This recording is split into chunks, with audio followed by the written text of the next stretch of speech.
Bonjour, je vais vous présenter la correction de l'annale Bac 2017 des Antilles qui est un exercice en lien avec un pendule simple qu'on n'a pas étudié en TP mais qui peut tomber au bac.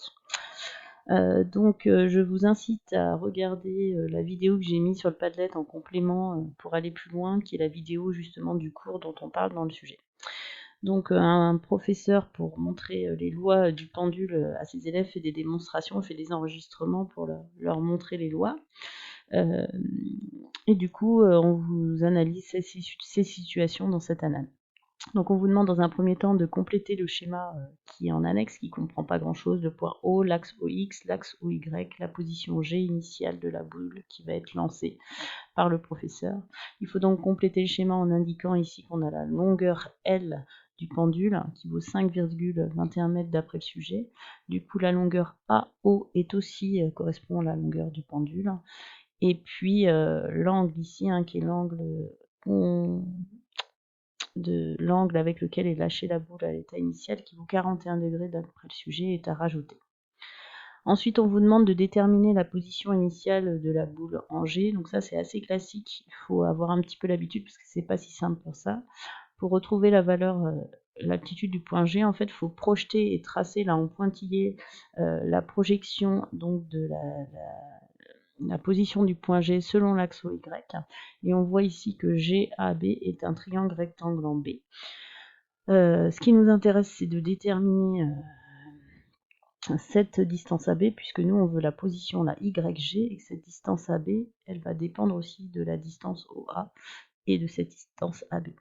Donc cette distance AB, c'est le côté adjacent de l'angle θ, donc on va utiliser le cosinus, et si on écrit cosinus θ, et bien du coup c'est AB sur l'hypoténuse AG qui vaut L. Donc c'est ce qui est indiqué ici, cos θ égale AB sur AG égale AB sur L.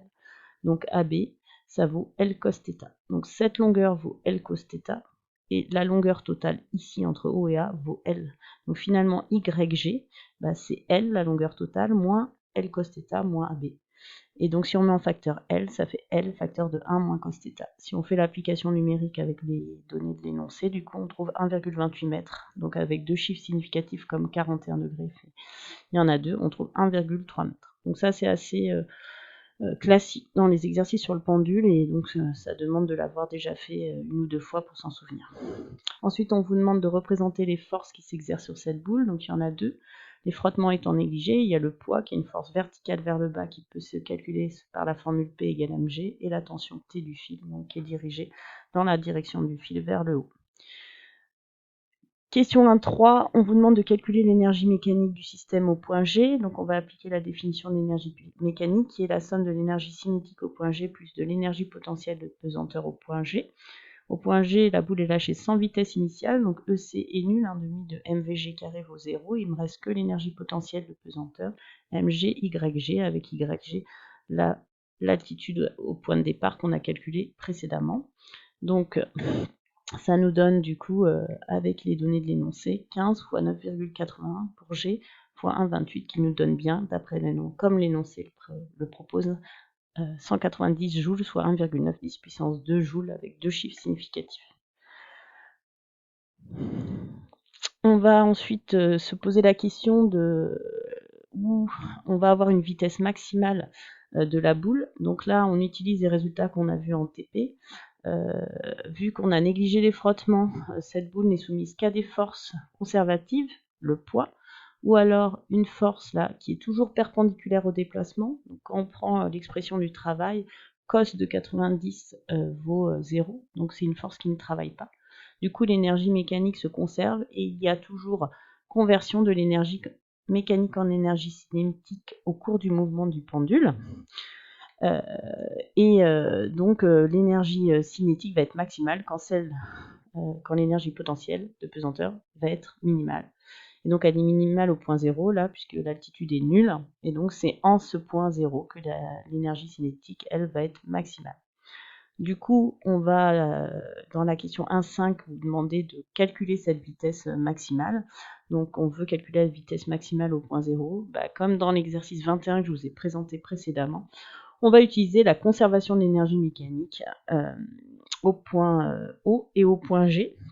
Donc, comme les forces sont conservatives ou ne travaillent pas, l'énergie mécanique au point G est égale à celle au point O.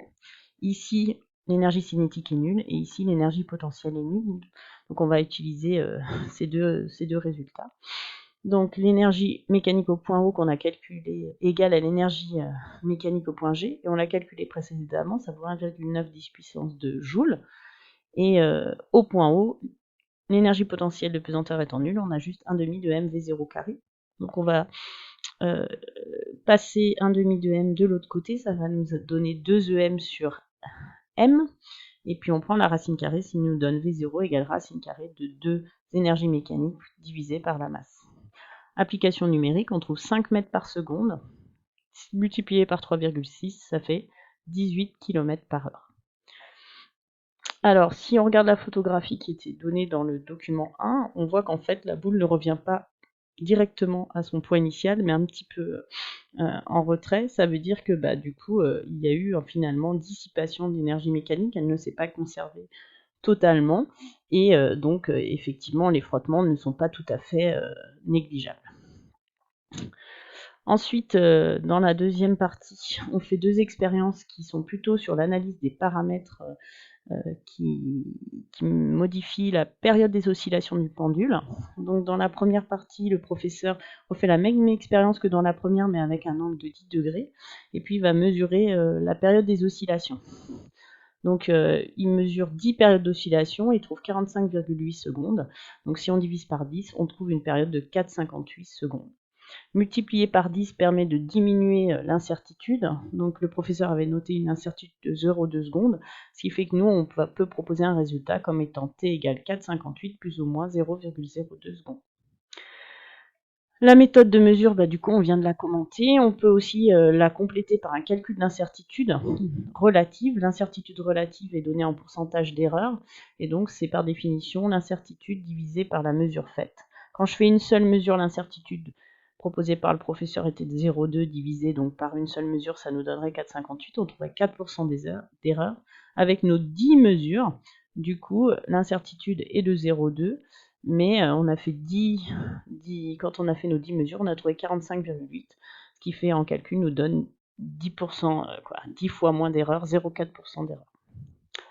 Lors de la deuxième expérience, il reprend l'expérience avec un angle de 10 degrés, mais il va se mettre sur la boule allongée et il va mesurer les oscillations. Il les enregistre et on nous demande dans la question 2.2.1 de dire où est x de t et où est y de t. Alors pour ça, je vais reprendre le schéma de départ. Donc dans le schéma de départ, on voit que si je regarde le mouvement de G là, l'axe OY étant dirigé comme ça avec une origine au point O, eh bien on va avoir des valeurs de Y qui vont être tout le temps positives et au minimum elles vont être égales à 0 quand on va passer ici et ensuite on va être positive. Par contre, l'axe OX comme ça, le point O0 étant ici, quand on va être dans cette partie-là, on va être des valeurs de X négatives alors qu'ici des valeurs de X positives. Donc pour x de t, x en fonction du temps, on va avoir une oscillation entre des valeurs positives et négatives, alors que y, que des valeurs positives. Donc si je reprends le schéma, la courbe là qui est plutôt en grise, c'est que des valeurs positives, ça va être y de t, alors que la courbe en noir qui donne des valeurs positives et négatives, ça va être x de t. On utilise du coup ce schéma pour déterminer la période des oscillations. On en mesure plusieurs, donc ici il a été proposé un maximum, c'est-à-dire 9 périodes. Et en utilisant un rapport de proportionnalité en mesurant en centimètres, vous n'aurez pas tout à fait ça parce que moi j'ai fait une réduction de A4 en A3, de A3 en A4, bref, vous aurez normalement 2 fois moins. Vous retrouvez quand même normalement 4,58 secondes, c'est-à-dire la même valeur que tout à l'heure, avec l'expérience sans le professeur sur la boule. Ensuite, on vous demande si du coup la relation qui vous est proposée pour le pendule simple pour calculer ces oscillations est homogène à un temps. C'est ce que je vous ai proposé vendredi assez rapidement et qui tombe fréquemment. Donc pour ça, ils ont élevé au carré la relation et le but c'est de voir si l'expression de gauche du coup correspond à des secondes au carré. Dans ce cas-là, on sera homogène. K étant une constante, on n'a pas d'unité, on va vérifier donc si L sur G donne des secondes au carré. Donc L c'est une dimension, c'est en mètres. G, on va utiliser que P égale mg, P est en newton, et M en kilogrammes, donc G est en newton par kilogramme. Or, les newtons, ben, c'est une masse fois une accélération, donc c'est des kilogrammes fois des mètres fois des secondes moins 2. Donc des newtons par kilogramme, c'est du coup des mètres par seconde moins 2, ce qui a été noté ici. Si du coup on simplifie les masses, ben, on trouve que on a des 1 sur des secondes moins 2, et puis quand on passe donc une puissance comme ça du dénominateur au numérateur, eh bien en fait le moins, quand on change le signe, du coup on obtient bien des secondes au carré, on a bien une relation homogène. Du coup, qu'a voulu montrer le professeur dans cette expérience? C'est la dernière question de cette annale. Ben, on voit que même si je modifie la masse, c'est rajouté sur la boule, ben, la période des oscillations ne dépend pas de cette masse puisqu'on trouve toujours la même valeur. Et effectivement, dans la relation T égale K racine de L sur G, on voit que la période des oscillations dépend de la longueur du fil et puis de l'intensité de la pesanteur qui dépend en fait de l'astre et pas du tout de la masse de l'objet qu'on a mis au bout du pendule. Voilà, ben j'espère que la correction de cette annale vous aura aidé. Sinon, pour le reste des exercices, vous pouvez utiliser le chat, le forum ou la messagerie de l'ENT pour me poser des questions complémentaires. Bon courage!